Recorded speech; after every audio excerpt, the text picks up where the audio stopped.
Hello, everybody. I am back with another episode here of the NBA 2K podcast hosted by yours truly, RF Ribeiro. You can just call me Rib, though. I know I haven't been doing these podcasts as much as I would like to, and I alluded to this a little bit in the last episode where I had a guest scheduled and they canceled on me within 30 minutes of the scheduled time that this guest picked the day and time of. Um, so I am going to be alone again today, but if there are any guests you guys are interested in hearing from and you guys think I can possibly ask them to make an appearance here and chat with me a little bit, do let me know. Twitter, YouTube, Discord, however you want to get a handle of me and let me know of these names, let me know. So, in this episode here for this podcast, there's a few things I want to get into. Um, some information that you may or may not be aware of, um, and some dates, important dates that you may or may not be aware of. And then we're going to talk a little bit about the complications of creating gameplay for NBA 2K that works for everyone, which is not an easy thing to do. And then a few other things here and there. So we're in mid July. This episode is releasing July 16th. So if you're listening to this on the day of, we are in mid July, which means it's usually, I would call it the off season for NBA 2K. Mid July is not even a month till release of the next game, which means a lot of dev blogs and dev answers and information that people might want to know is still a few weeks away. But the information that we know right now, and I will post this here if you're watching the podcast, you'll be able to look. But if not, don't worry because I will read to you and I will let you know what I just put up here. So I made this graph and I posted this to Twitter. What was it? A week, 2 weeks ago, maybe a week ago.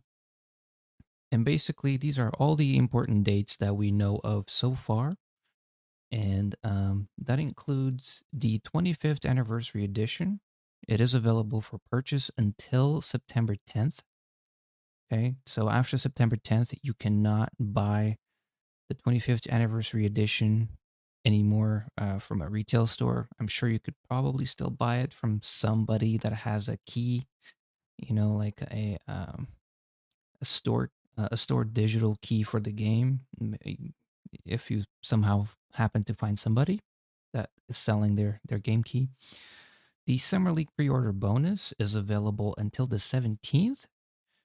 Okay, so that means until Monday, this coming Monday. And it's a small little pre-order bonus. You just get a few, I think you get a little bit more VC or MT.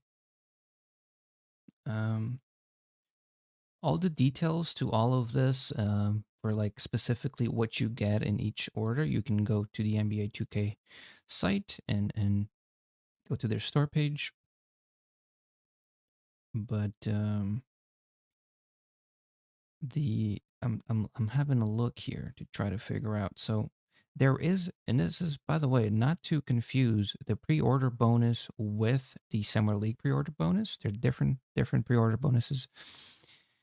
So the pre-order offer available for purchases of the 25th anniversary edition through July 17th.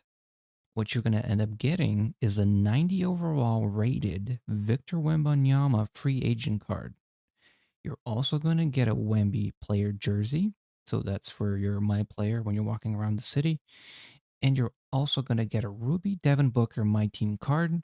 So the pre-order bonus is a little bit more friendly for the My Team players. But if you want a Wemby jersey, I guess, you have only a couple days left to pre-order the anniversary edition to get it. The next date here is the NBA League Pass. It is available from October 6th after redeeming bonus content. So I have gotten some questions about this not that long ago, and I made a tweet about it because I feel like people are still confused. I might have to tweet about this again in a few weeks and probably in a few weeks after that. But you can buy the game that gives you the League Pass. You can do that right now, but you're not going to get the code for the League Pass until October 6th at the earliest after you've redeemed the bonus content for the anniversary edition. Okay, it's pretty simple. Okay, you're going to buy the game. You're going to, once you get into the game, redeem the bonus content. And then you're going to have to wait until October 6th to get the email for your NBA League Pass. Okay. The 25th anniversary bonus content, you have to redeem it before December 1st, or you're not going to get the League Pass code. And you got to redeem the League Pass code by December 31st, or that code will just cease to exist. You'll still have the code, but it just won't work. It will become void. And you also have your pre order bonus content, which basically means you have to buy the game before the global launch date, which is September 8th. And just in case, because there were some tweets out there about this, and I did talk about all of this, I feel like in the last podcast, but I feel like it's really important, and I'm kind of doing a public service here. There is no early access, okay? There is no version of the game where you can play early officially. So that's that, right? So make sure if you want the summer pre-order bonus that you buy the game, and make sure you're buying the 25th anniversary edition because you will not get the summer pre-order bonus if you buy any other version of the game. Now, again, this is something that I've been reading a lot on Twitter, and I think this all started because of somebody allegedly was able to talk to Mike Wang at a 2K24, what would you call it, a demo play um, at an event. And this individual allegedly told Mike Wang to remove the adrenaline bars of NBA 2K23 because he saw that they were going to be re-implemented in 2K24. Now, if you know me and if you follow my content and what I put out there, I have said that 2K23 is a step forward, and everything that they added, they need to stop removing and adding stuff from past years and reapplying it years later. That is not no way to create a game, okay? Especially when it comes to sports games. And I've played, I play them all: FIFA, NHL, The Show, UFC, if you want to include MMA games. And um, what there needs to be is content that's added and then improved or changed year to year, but always looking ahead and not having like 2K16 or 2K17 content re-added back to 2K24 or 2K25 into the future. There should never be old technology, old updates, old um, features re-added into the game unless it's something like the Jordan Challenge, which is something that probably should have never been removed because people enjoy it. Like there is almost no reason to say let's not add that because it's something that people enjoy. It's a really neat feature, and we already know 2K24 is going to have something similar, but with Kobe, which makes a lot of sense. Um, so that's different because that's like a game mode feature. But specifically speaking of gameplay content, we can't be going back and forth because then if you keep going back and forth, the game is never going to actually advance and improve. And to me, 2K23 was a step forward, and the changes that they made from release to season 1, 2, and 3 and whatnot, they've been not as severe as they have been in previous years, where, and if you play 2K every year, you know this, but if you don't, usually when 2K releases by, I don't know, the middle of September, end of September, going into October, the game usually has drastic changes. And I feel like this year, the changes that it had, the updates, the fixes, they weren't as drastic, and it kept the game moving forward, right? They never removed the adrenaline bars. They changed a few things with the stamina. At the beginning, the stamina was draining a little too quick with the dribbles. They changed that, and I'm okay with that. Um, but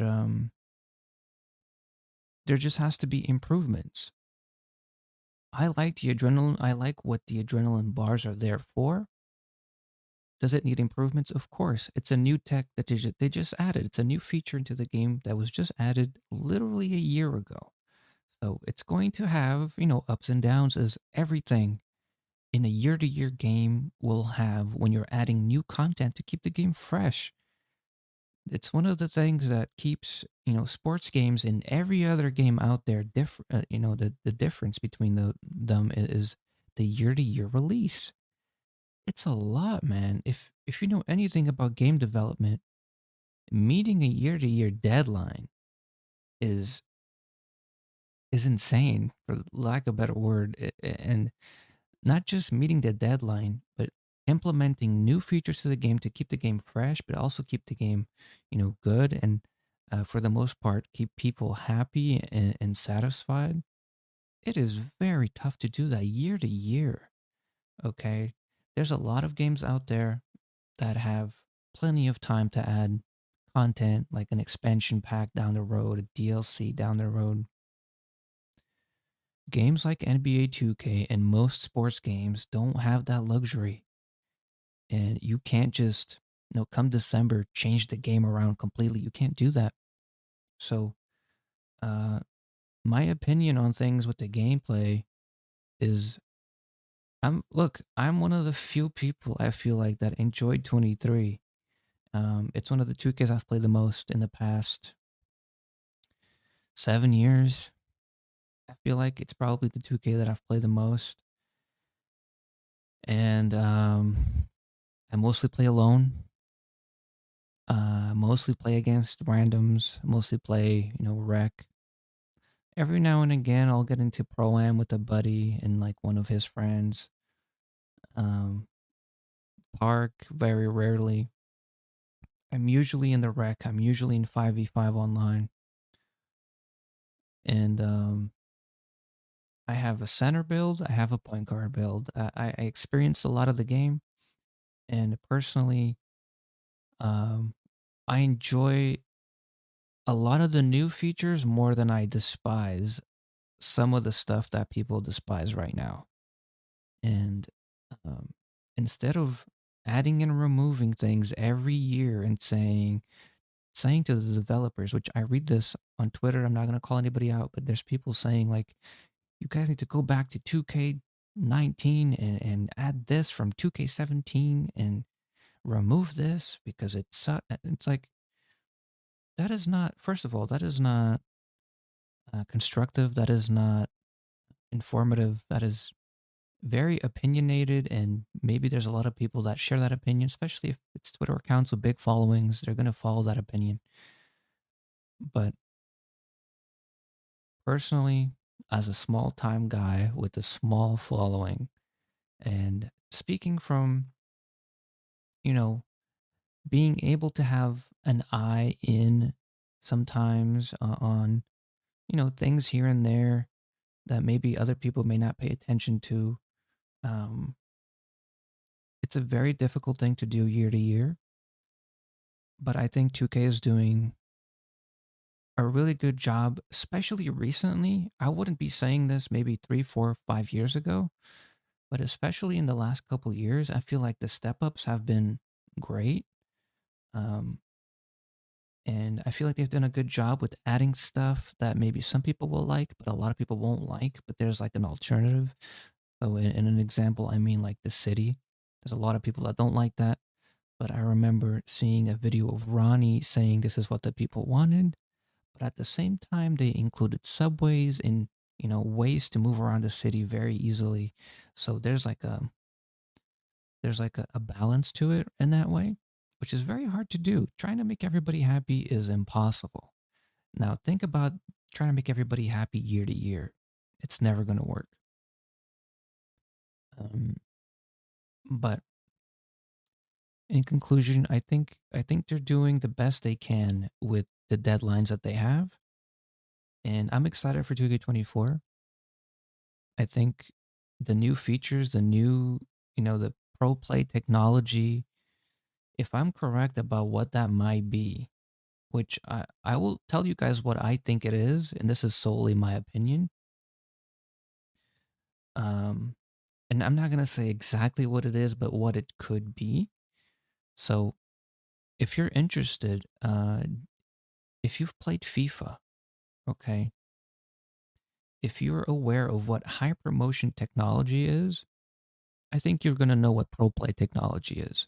Now, I do want to mention that I've seen some Twitter posts of people saying, "Oh, pro play is like WWE 2K, uh, the game modes where you're playing the game like so in WWE in the 2K WWE, there is a mode called what's it called Showdown, and you follow like the history fights of fighters. So like John Cena, pick think of a famous fight that he's had, um, and the game will switch back between real life footage and like the game. It will switch back and forth, something like that.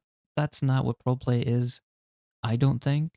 I think it is a lot more like high promotion technology, and I'll show you guys a little bit of what that is, of what high promotion is, and I'll explain to you what I think uh, pro play is based on that. So, if you look at the screen here, and I recommend you guys to watch the podcast at this point if you're just listening, but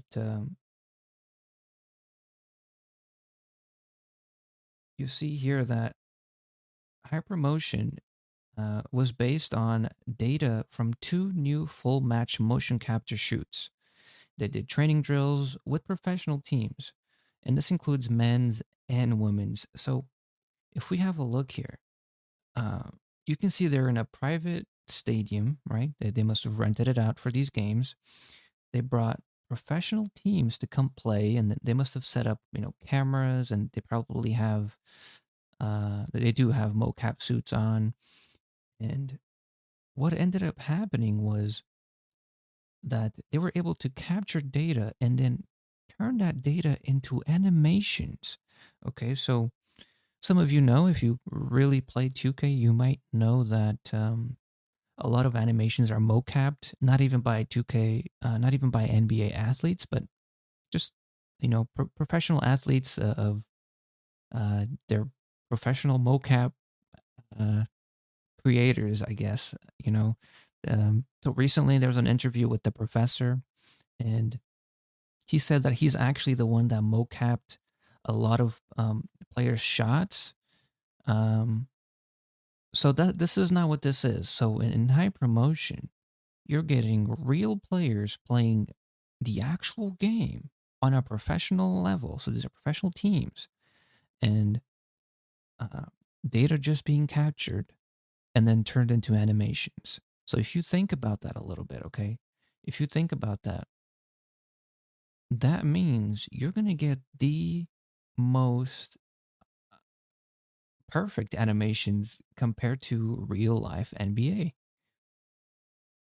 You're going to get, the perfect plays like the passes, the dribbling, the movements of the bodies are going to be incredibly realistic. Now, is that actually what pro play technology is? Don't know. Don't know. I've read the description of what pro play is, and to me, the first thing that came to my mind was, oh, hypermotion. It's got to be hypermotion, because what else could it be? And that's just my opinion on it. It's gonna be. advancing the gameplay quite a bit, especially if you watch the NBA. You're going to notice a lot of realistic movements to players and what they do with the ball and off the ball.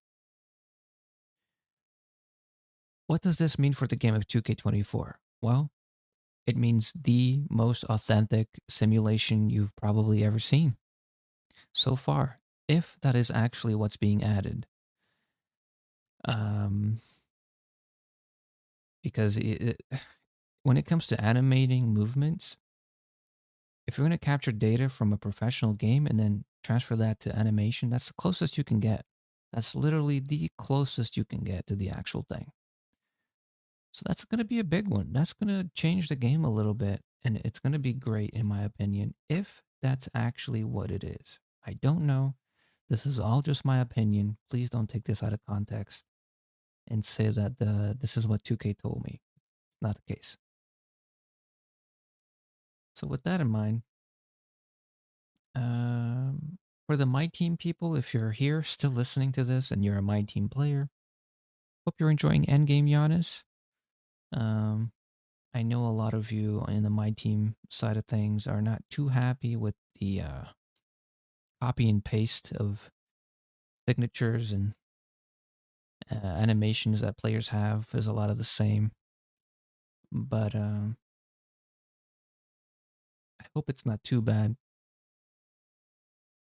Considering that this is the last, well, it's not the last season, but I feel like the season 9 that's still to come is more of like an encore season, right? It's not taken as like a season to take seriously.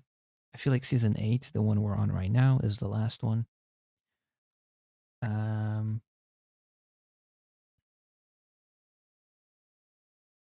so yeah, let me know if you're a My Team player and you're listening to this. Let me know how you're feeling right now in season 8, because this is something I talk a lot about with buddies on Discord.